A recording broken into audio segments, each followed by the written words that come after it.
All right. As I mentioned today, this is a little different. I'm going to stay focused on one topic, and that is the Boy Scouts. That is the focus of our program today. As news broke last week of them agreeing to a settlement of $850 million to compensate the victims of sexual abuse, most of them former Scout members. Here to help us take a look at this, to look at the history of the Boy Scouts and how they got to their present predicament, is Rob Schwartzwalder. He is a familiar name to longtime Washington Watch listeners. He was a longtime Scout leader and was a part of the senior leadership team at the Family Research Council. He is now at Regent University as professor and director of Regent Center for Christian Thought and Action. Rob, welcome back to the program. It's great to be with you, Tony. Great to see you. Now, I know this is an issue that is near and dear to you. You are passionate about this. Your boys have been in scouting. You were a Scout leader. And as I made reference to trying to help the Boy Scout leadership keep from making these decisions, you were very much a part of that at FRC when you were here as we engaged in a project and spent a lot of time and resources to do that. And we may talk about that along the way. But let's talk about right now. I want to, here's the, for our listeners, benefit of our listeners, I want to talk about where the Scouts are today. I want to go back and talk about the origins of the Scouting, why they were created, what their mission was, and then we're going to take step by step this progress or digression, I should say, it's really not progress, that has led them to this point. And quite frankly, it happened pretty rapidly. So let's start with Boy Scout leaders. The membership has dropped drastically in the last 6 years. It's gone down, as the earlier segment, Tony, that you played, somewhere between 40 to 60%. It's now, as you have said, a shell of what it once was. At its peak, only 50 years ago, Boy Scouting in the United States had more than 7 million members. Today, it's about a tenth of that, about 725,000. The decline has been dramatic. Families have voted with their feet. They are no longer willing to accept an organization or participation in an organization that essentially says, we are not going to advance your values. We're not going to encourage young men and boys to follow in a pathway of honor. Instead, we're going to be politically correct, and we're going to follow the winds of culture instead of our own strong traditions and commitments. They're in bankruptcy. They're agreeing to pay $850 million. In fact, when I look at what the plaintiffs have said they could be liable for, of course, they're going after the insurance companies that were insuring the Boy Scouts. They're saying it's over $100 billion worth of damages that these victims are claiming. So I'm having a hard time seeing the Boy Scouts having a future. When you look, they've had to sell their properties. They're in bankruptcy. They have no quality of character left. They've compromised on everything. I mean, what is the future of the Boy Scouts? I think you've just defined it, Tony. They have abandoned their core mission of training young men to be leaders of high moral character. They no longer are even able to define what they mean by things like honor and morality. And furthermore, as people have left the Boy Scouts, they found alternative organizations. You mentioned Trail Life, that I know you're going to discuss with Mark Hancock in a while. There's just no real future for the Boy Scouts in an era when people desperately want their children, their young men particularly, to have strong, healthy role models. They're not getting that in scouting anymore. And I think, frankly, Boy Scouts is reaping what they have sown. Decades of sweeping sexual abuse under the rug, not dealing with it openly, not even excising predators from their own ranks, sometimes just allowing them to move to another state and participate again. This has actually happened. So in addition, as you and I have discussed many times, Boy Scouts, grounded in a strong Judeo-Christian moral ethic, is now pretty much of a moral free-for-all. Believe whatever you want, about whatever you want, just be nice to people. Well, that's not a very strong basis for the kind of leadership skills Scouting was founded to build into boys and young men. Let's talk a little bit about that, Rob, the history of Scouting. I mean, it's 111 years old. It's a storied institution in America that up until recently was held in very high regard. I mean, if you were an Eagle Scout, that meant something. To be a part of Scouting, that meant something. Talk a little bit about the history of Scouting, why it was created, its mission and purpose. Sure. It has a very interesting origin, actually, Tony. You'll remember the Boer War in South Africa in the late 1890s. There was a siege at a South African community named Mafeking, city that still exists, and the head of the British military contingent there was named Robert Baden-Powell.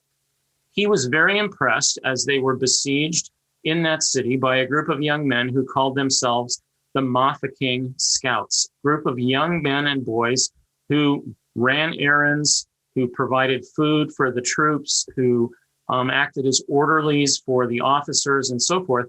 And Baden-Powell came home to Britain convinced that there was a real lack of training for young men to go into situations where there was high stress, high pressure, whether military or actually in professional life or in any sphere. He was very concerned that Britain particularly have a rising generation of young men who could meet the challenge of leadership. So he founded the Boy Scouts. Interestingly, the Scouting movement skyrocketed. Within about 15 years of its founding in the United States alone, there were about 500,000 Boy Scouts. President Theodore Roosevelt was a leading advocate of the Scouts. He said he is still to this day in an honorary position as the chief scoutmaster. He was active in his own local Boy Scout troop, and his leadership, as in so many other areas, helped spur the advent of Scouting. And traditionally, ever since, every president of the United States has been the de facto head of Boy Scouting. It's an honorary role, but that speaks to the point you raised earlier, which is historically, Scouting has been esteemed. It's been seen as a way of creating character in young men, building confidence in a host of skills, ranging from woodcraft to how to lead a group, how to manage one's time, how to build things. I mean, basically, it's training for life. Many leading Americans in the military, in business, in government have been in Scouting, and many have been Eagle Scouts. To this day in Congress, there is a substantial number of men who are Eagle Scouts. So we've seen Scouting bear tremendously good fruit. But underneath that, sadly, as we've already discussed, there has been kind of this growing moral rot, quite frankly. It's been a rot that took place early on in Scouting. President Roosevelt's son, Theodore Roosevelt II, was a vice president of Scouting. And in the 1930s, he went public acknowledging that the Scouts had something called the Red Flag File. This was a file that contained the names of sexual predators. Made the front page of the New York Times. It was a bombshell. Sadly, in the intervening decades, Scouting has not effectively dealt with that crisis.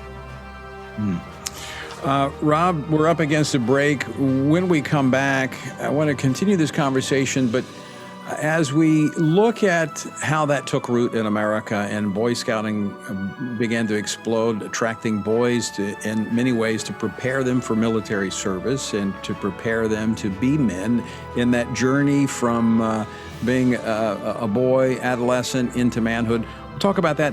But then I want to unpack the choices that were made that led to the demise of one of the most significant institutions, private institutions in America. Looking at the Boy Scouts, last week they announced that they reached an $850 million settlement with former scouts that have been sexually abused. They're in Chapter 11 in bankruptcy. They say they hope to emerge and pursue their mission, but can they? Rob Schwartzwalder joining me, Regent University professor and director of Regent Center for Christian Thought and Action, former member of the FRC leadership team and a longtime Scout leader. Rob, it's kind of hard to cover 110 years in less than an hour, But I think you've laid a pretty good foundation. Even, Hollywood celebrated the Boy Scouts as well. I remember one of a movie, Follow Me Boys, with Fred McMurray. Right. About scouting, it's just been a part of America. It's like baseball, apple pie, scouting. Where, if you could point to one thing, what was the beginning of the end for the Scouts? Well, I think it's a long trajectory. Their refusal to deal openly and honestly with sexual abuse and provide safeguards has been a multi-decade problem. But in terms of the way scouting itself has been eroded more immediately, we have to go back to the decisions that were made at the Scouting Convention in 2014, where they decided to allow open homosexuals to serve or to be in Scouting's ranks. I remember so vividly Wayne Perry, who is a very nice man, but was then the president of Scouts. And he said in front of the audience, and I was a part of it, when he was asked, are we going to allow gay Scoutmasters? And is that going to come to a vote next time? And he said, I'm not going to bring it up. And there was laughter. And they thought, well, we've kind of placated those who want to change the traditional moral standards of Scouts. Well, as you know very well, and the listeners know, the demands of the left are insatiable. They don't want tolerance. They want not only acceptance, they want affirmation. And if they don't get affirmation, they want silence.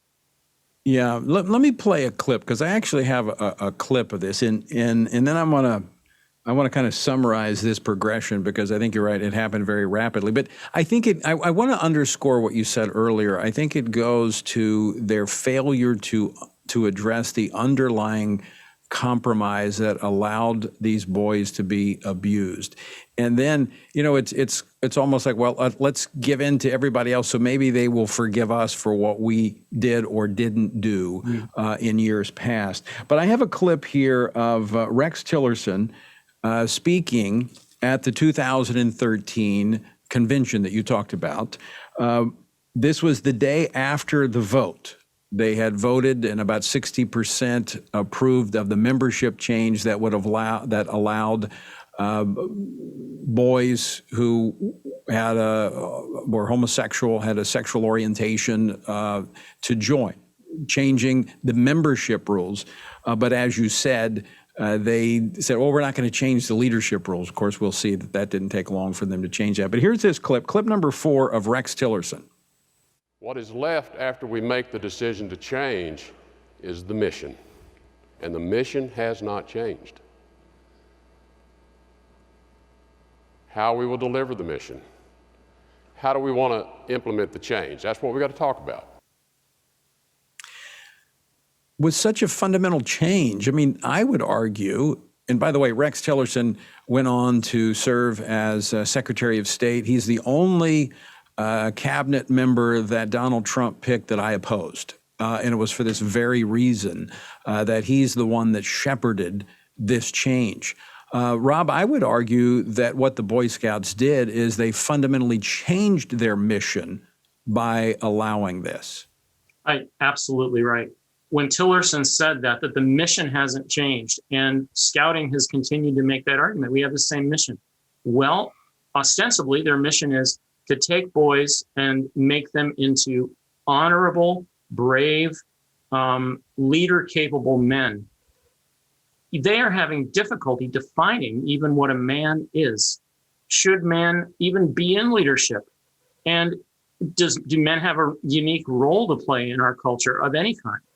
And instead, now Scouting has pretty much been reduced to, let's have fun outdoors sometimes if the weather is nice, and let's all embrace everybody's moral philosophy, everybody's convictions. Transgenders, openly gay and lesbian people, they're allowing girls into Boy Scouts, creating great friction with the Girl Scouts, which long ago embraced, in at least subtly, lesbianism as an alternative lifestyle. We're seeing the moral incoherence that we see around our culture infusing every aspect of the Scouting movement. So this idea that we can kind of cling to the rope of a historic mission when we grease that rope, as it were, with the very things that will destroy the mission, is completely incoherent. And we see the fruit of it now with Scouting being this now increasingly small organization that really hasn't defined even its own terms. In the Scout Oath, you pledge, on my honor, I will do my best to do my duty to God and to my country. What kind of honor is there, frankly, in an organization that for decades has refused to address pedophilia and sexual abuse in its ranks? And what kind of honor is left when you have compromised your basic mission of defining what good manhood is, what leadership is? Does character matter? These are things that have been abandoned. I almost get emotional talking about them because for years, my sons were in Scouts. They were in leadership positions in Scouts. They're both first-class Scouts. One of them was very close to becoming an Eagle Scout. But when Scouting made this moral change, he said he didn't want to be part of it then. And I'm very proud to say that my sons were among the first 10 young men in Virginia to reach the highest level in Trail Life USA. Rob, the progression that this went on, beginning in 2013 when they changed the membership rules, to allow for sexual orientation to no longer be a restriction, the progression is stunning. And that's why really it's at the heart of the case study here, because once you compromise core principle, and again, I would argue along with you that this goes back to the compromise of not protecting children and covering up the sexual abuse. But when they gave way to the cultural winds, the progression is stunning. 2013, allowing, removing the restriction on sexual orientation. But of course, at that time, as you pointed out, they said, well, we're not going to change leadership. July 2015, the Boy Scouts announced Monday it's lifting the ban on gay adults as Scout leaders. So much for the change. But even this, as you pointed out, didn't satisfy the left. This was Chad Griffin at the time, the head of the Human Rights Campaign. He said, today's votes by the Boy Scouts of America to allow gay, lesbian, and bisexual adults to work and volunteer is a welcome step toward erasing a stain on this important organization, but including an exemption for troops sponsored by religious organizations undermines and diminishes the historic nature of today's decision. Discrimination should have no place in the Boy Scouts, period. Again, a case study in showing that you can never appease those who are demanding to fundamentally change morality in this country. So let's fast forward. January 2017, the Boy Scouts of America announced on Monday that it will allow transgender children who identify as boys to enroll in boys-only programs. All right, well, let's move to the fall of 2017. On Wednesday, the Boy Scouts of America announced it will soon allow girls to join the organization at the rank of Eagle Scouts. And then we come to where we are today, where they're in bankruptcy and they're having to pay $850 million to try and compensate the victims. This path has been stunningly swift. Yes, it really has. In the year 2000, the Supreme Court of the United States said the Boy Scouts were sued because they're an organization that identifies as having a faith in God, whatever God you wish to worship. Historically, it was the God of the Bible, and then they opened it up to other faiths, which is certainly within their sphere of right to do that. But the Supreme Court affirmed as a private organization, they had a right to declare faith in God. They had a right to maintain their own moral principles. But then the pressure started really coming, not from within the ranks of Scouts, not from Scoutmasters or local troops, but from corporate America.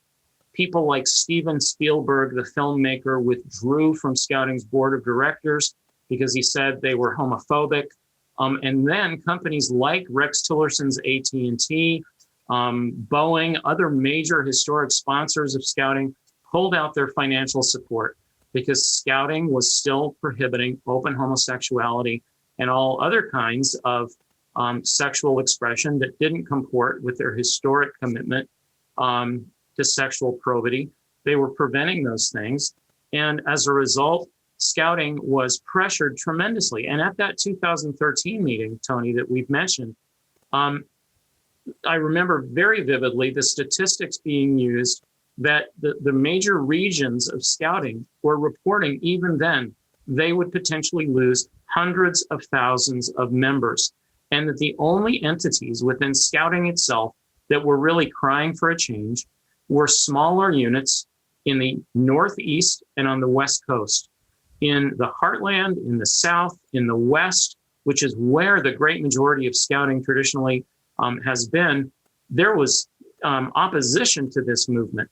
But essentially due to corporate pressure and due to internal pressure from the leadership, by a vote of about 3-2, as you noted, Scouting began to make this change.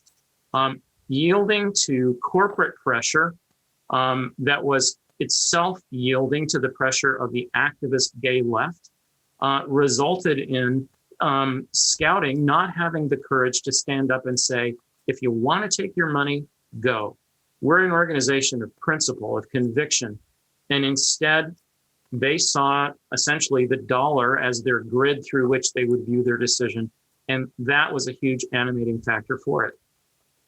Yeah, as you pointed out, in 2000, they won all the way at the Supreme Court. And here, really, they snatched defeat from the jaws of victory by their compromise.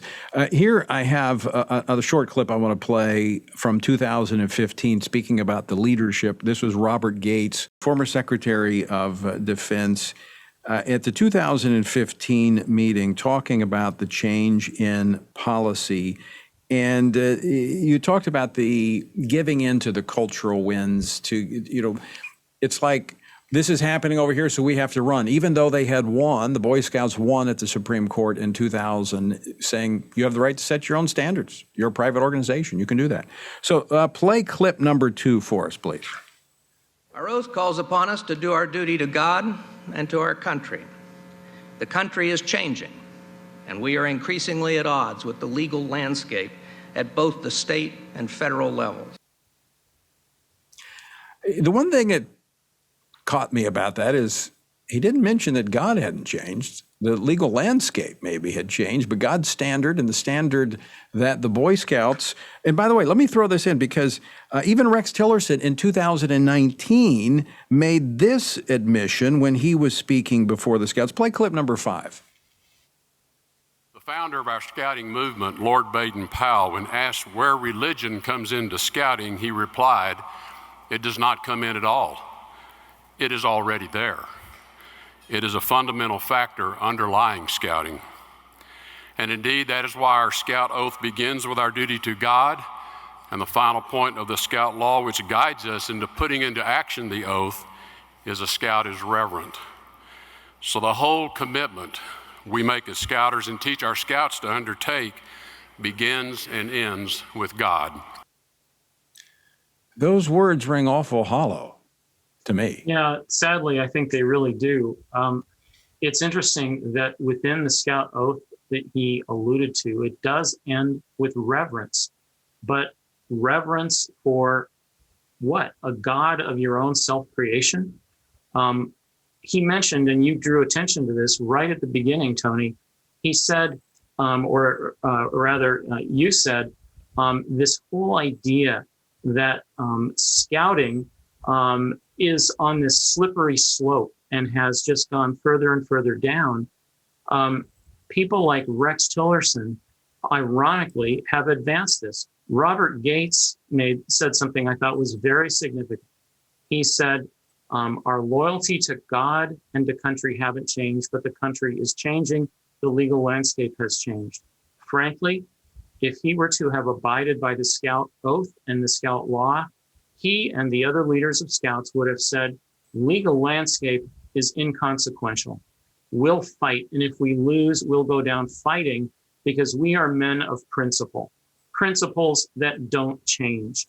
Principles that are grounded in the natural law that's affirmed by essentially every religious faith, and for the overwhelming majority of Scouts in the United States who profess Christian faith, grounded in our God, the God of the Bible.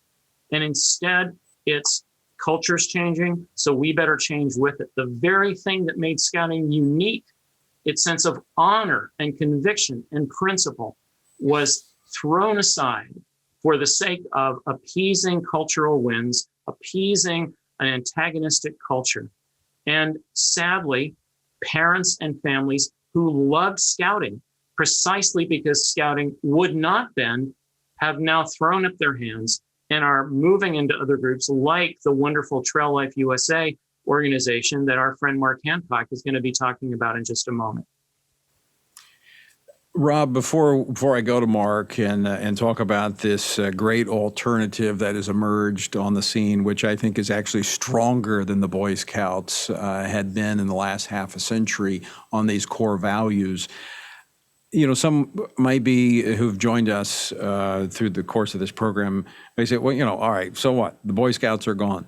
Again, my point here today, yes, I wanted to be critical of the leadership because they chose this path and they deserve to be criticized, in my view, because we were very much involved in trying to show them what was going to happen because we've seen this before.